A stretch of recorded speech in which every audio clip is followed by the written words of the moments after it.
कैसे आप Python programming में एक्सेप्शन हैंडलिंग कर सकते हैं या फिर कह सकते हैं कि एरर हैंडलिंग हम कर सकते हैं।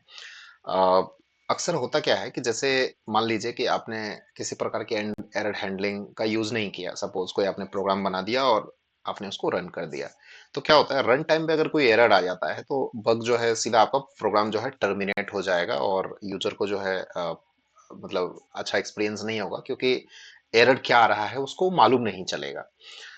तो सॉफ्टवेयर डेवलपर्स जो इंडस्ट्री में काम करते हैं वो क्या करते हैं कि कोई भी जो कोड लिखते हैं उसको प्रॉपर उसमें जो है एरर हैंडलिंग के साथ लिखते हैं कि अगर कोई एरर आ रहा है तो उसको प्रॉपर रिकॉर्ड किया जाए और बाद में जो है उसको ट्रबल शूट किया जाए और ड्यूरिंग द रन टाइम भी जो है एरर को हैंडल कर लिया जाए।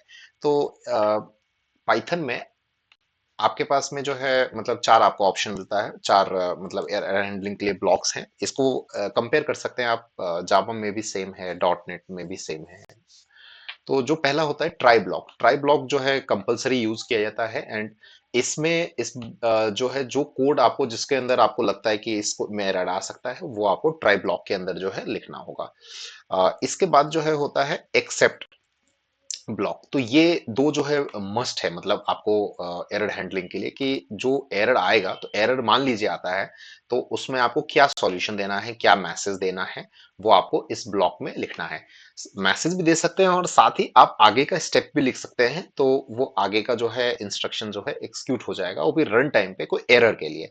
इसके अलावा ये ऑप्शनल ब्लॉक होता है एल्स ब्लॉक कि मान लीजिए कोई एरर नहीं आया और आप चाहते हैं कि उस केस में, स्पेशल केस में कुछ कोड जो है एग्जीक्यूट हो, कुछ चीजें परफॉर्म हो, तो वो आप एल्स ब्लॉक में दे सकते हैं। ये ऑप्शनल होता है।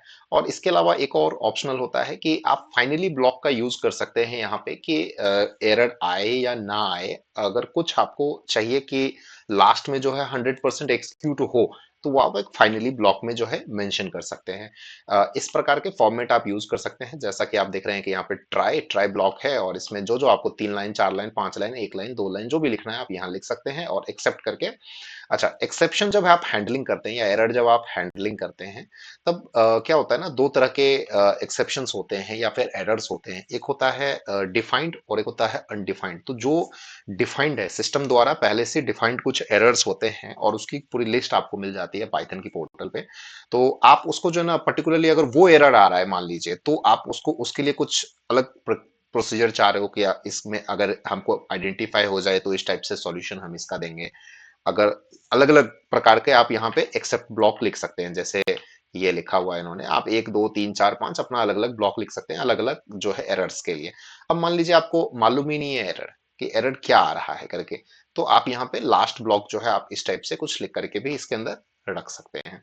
तो ये सिस्टम के थ्रू जो है हम लोग इस टाइप से एक्सेप्शन हैंडलिंग करते हैं। और मैं एक आपको उदाहरण के माध्यम से भी समझाना चाहूंगा। ये मेरे पास एक एग्जांपल है जिसमें एक ट्राई ब्लॉक के अंदर एक मेथड लिखा हुआ है।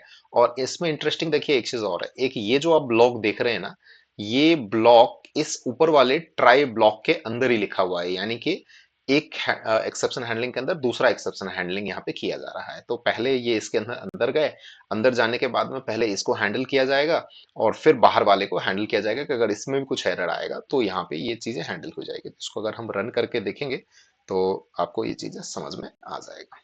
ये इसका आउटपुट आ गया। अब कुछ यूजर डिफाइंड एक्सेप्शन हैंडलिंग भी होती है कि मान लीजिए आपको एक्सक्लूसिवली खुद से जो है कुछ एक्सेप्शंस को आपको रेज करना है, तो आप कैसे रेज कर सकते हैं? तो उसके लिए जो है एक रेज कीवर्ड यूज किया जाता है। और रेज कीवर्ड को आप कैसे यूज कर सकते हैं?